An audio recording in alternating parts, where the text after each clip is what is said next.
Good morning, welcome back to my new blog. কেমন আছো বন্ধুরা সবাই? আশা করছি যে যেখানেই আছো সবাই সুস্থ আছো, ভালো আছো। আর আমিও বেশ ভালো আছি। আবারও হাজির হয়ে গেলাম নতুন একটা দিনে নতুন একটা ভিডিওর সাথে। তো আজকে সকালটায় সমস্ত কাজ তো করে নিয়েছি, এখানে শুধু এখন চাটা করেছি ছেলের জন্য। তো সেই থেকে ভিডিওটা শুরু হলো। তো প্রথমেই বলবো, যে সকল বন্ধুরা আমার পরিবারে নতুন আসছো, একটু সময় ধরে ধৈর্য ধরে একটু আমার সাথে থেকো। একটা সঠিক সময়ে আমি কিন্তু তোমাদের ভালোবাসার উপহার নিয়ে আমি অবশ্যই যাব। তো তোমরা যদি একদিন সময় অন্তত আমার জন্য অপেক্ষা না করতে পারো, এসেই চলে যাচ্ছ, তাহলে আমি কি করে তোমাদের ভালোবাসার উপহার নিয়ে যাব? তো আশা করছি তোমরা কথাটা বুঝতে পারবে। তো ওইদিকে কিন্তু আমি রান্না বসিয়ে এসেছি, আর সকালে যে স্নান করার পর কাপড় চোপড় ধুয়েছিলাম সেটা কিন্তু আমার রয়ে গেছে। তো তাড়াহুড়োর চোটে কাপড় চোপড় আর মেলা হয়নি, তো এখন মেলে দিচ্ছি। আর প্রচণ্ড পরিমাণে কিন্তু বাইরে বাতাস, দেখতেই পাচ্ছ, খুবই ভালো একটা আবহাওয়া। তো যেরকমটি রৌদ্র উঠছে সেরকম যদি বাতাস থাকে পরিমাণে, তাহলে কিন্তু গরমটা অত অনুভব হয় না। আর আমার ছেলে এসে গেছে এই যে আমার সাথে কাজ করতে, আমার হেল্প করতে। তো আমি ওকে না করছি যে বই নিয়ে বসো, আমি আসছি, না, ও আমার সাথেই কাজ করবে।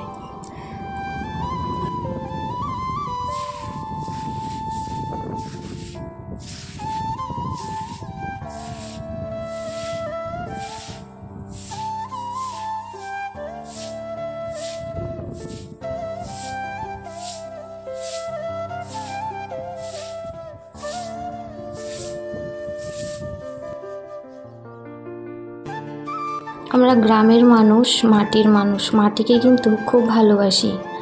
আর মাটি নিয়েই যেন সারাটা দিন কাটতে ইচ্ছা করে। কেন বলো তো? ছোটোবেলা থেকেই যে মাটির মধ্যে থেকে মাটি বালু নিয়ে, কাদা মাখা নিয়ে যে বড় হয়েছি, সেই মাটির গন্ধটা যেন এখনও আমাদের শরীরে আর নাকে বসে আছে।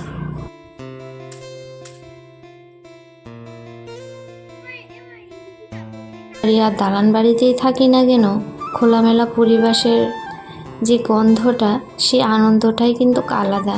যারা এই পরিবেশে জন্মগ্রহণ করে বড় হয়েছে, তাদেরকেই জিজ্ঞাসা করো তাদের কতটা পরিমাণ ভালো লাগে। আর এরকম যদি বদ্ধ পরিবেশে এসে একা থাকতে হয়, তাহলে কিন্তু মনটা আরও মনমরা হয়ে যায়। তো ছোটোবেলা থেকে আমার গ্রামের পরিবেশ, অনেকেই জানো আমার বাবার বাড়ির পরিবেশ দেখেছো, খোলামেলা গ্রামীণ পরিবেশ। তো সেখানেই আমার বড় হওয়া, সেটাই আমার ভালো লাগে। আর শ্বশুরবাড়িটাও গ্রামেই। তো এখানে মানে জায়গা কিনে বাড়িঘর করা হয়েছে আলাদা করে, জল উঠে বলে। আর বাচ্চাদের লেখাপড়া তো আছেই, কারণ যে জায়গাতে আমরা থাকি বৃষ্টি হয়, ঝড় বৃষ্টি হয়, টিউশন মাস্টার আসা যাওয়া বা ছেলের আসা যাওয়া করতে অনেকটাই কষ্টকর হয়েছে বলে আমরা একটু বাজারের দিকেই থাকি। সেটা কিন্তু শহর নয়, একদম গ্রাম। তো আমার কিন্তু গ্রামীণ পরিবেশ একদম ভালো লাগে। যে এখানে এসে ফ্ল্যাটের মধ্যে থাকছি, আমার কিন্তু একদম ভালো লাগে না। তো ভালো লাগে নাও বললে পুরোটা চলে না। আমার কীরকম পরিবেশ ভালো লাগে জানো? বাড়ির সামনে কিছুটা জায়গা থাকবে, যেখানে আমি সবজিপাতি ছোটোখাটো লাগাবো, ফল ফুল লাগাবো, যেটাকে আমি সকাল বিকাল চোখ ভরে দেখতে পাবো। তো সেই জিনিসটা আমার সবসময় ভালো লাগে, গাছপালা, মাটি এসব নিয়ে থাকতে। কারণ বিকেলবেলা সকালবেলা আমি দুটোর সময় যে কতবার ছাদে আসা যাওয়া করি তোমরা বুঝতে পারবে না। এতটাই ভালো লাগে আমার গাছগাছালি, মাটি, খুব ভালো লাগে।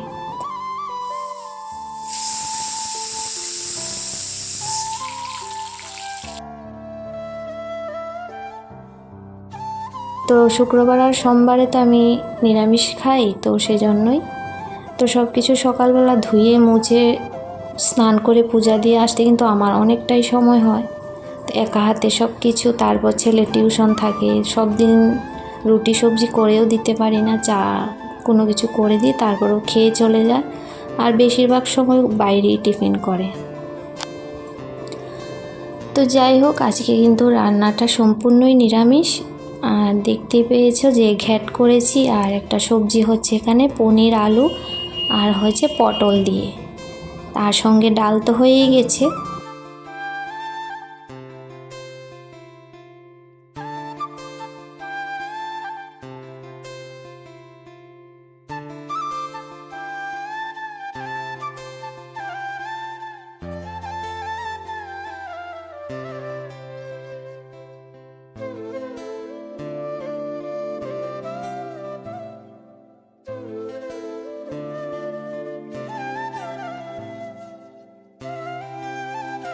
তো এখানে কিন্তু আলু মাখা, সাথে ছিল মুগের ডাল, চাল কুমড়ো দিয়ে সঙ্গে লেবু পাতা দিয়েছিলাম। তো এরকম চাল কুমড়ো বা লাউ দিয়ে, করলা দিয়ে যদি শুক্তো ডাল করা যায়, সে ডাল কিন্তু এক ডাল দিয়ে আমার ভাত খাওয়া হয়ে যায়। আমার মানে এরকম ডাল খুব ভালো লাগে। তো মুগ ডাল খেলে আমার কোনো গ্যাস ফ্যাস এইসব কিছু হয় না। আর প্রত্যেক সোমবারই মুগ ডাল বা বুটের ডাল, ছোলার ডাল এসব রান্না হয়েই থাকে, কারণ সোমবারে কিন্তু মুসুরির ডাল খাওয়া যায় না নিরামিষ দিনে। আর শুক্রবারের দিনটা হয়েছে আমাদের অনুকূল ঠাকুরের, আবার সেখানে কিন্তু মসুর ডাল খাওয়া যায়, মানে খাওয়া যায় সেটাই জানি, সবাই খায়, শুক্রবারে খাওয়া যায়। তো অন্য কোনো নিরামিষ দিনে কিন্তু আবার মসুর ডালটা চলে না। তো আমার রান্নাঘর পুরো পরিষ্কার করা হয়ে গেছে একদম।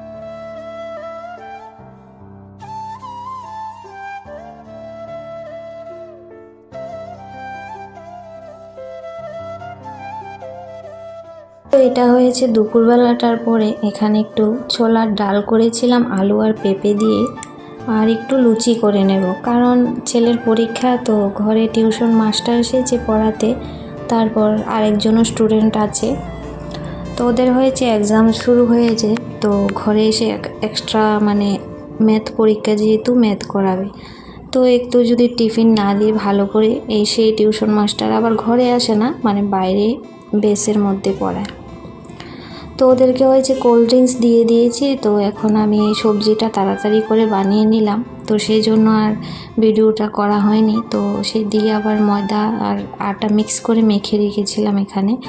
তো এখন হচ্ছে লুচিটা বানিয়ে ওদের টিফিন দিয়ে দেব। তো এটা দুপুরের পরে ছিল, কিন্তু প্রায় 1:30-2টা বাজে, তো আমার কিন্তু এখনও খাওয়া হয়নি। তো আমি এখন আর এই লুচি বুচি খাবো না, আর আমার ভাত খেতে হবে, আমার ভীষণ খিদা পেয়েছে। বন্ধুরা, আমার সাথে এখনও পর্যন্ত জুড়ে আছো, তোমাদের অনেক অনেক ধন্যবাদ, অনেক ভালোবাসা। তো এভাবে তোমরা হয়েছে সবাই আমার সাথে থেকেও, পাশে থেকেও, তোমাদের ভালোবাসা দিতে থেকো। তো আমি ছোট্ট কমেন্ট করি, সেজন্য তোমরা ভেবো না যে আমি ফুল ওয়াচ করি না বা তোমাদের পুরো ভালোবাসা দিই না। তো লাইক যেমন দিই, তো সেটা লাইক দিয়ে বলি না, আমি শুধু একটা লাভ দেখে লিখে আসি ছোট্ট একটা কমেন্ট করে। তো যাই হোক, সবাই খুব ভালো থেকো, সুস্থ থেকো, ছোট্ট একটা কমেন্ট করে দিও, ভালো লাগলে ভিডিওটি শেয়ার করে দিও। বাই।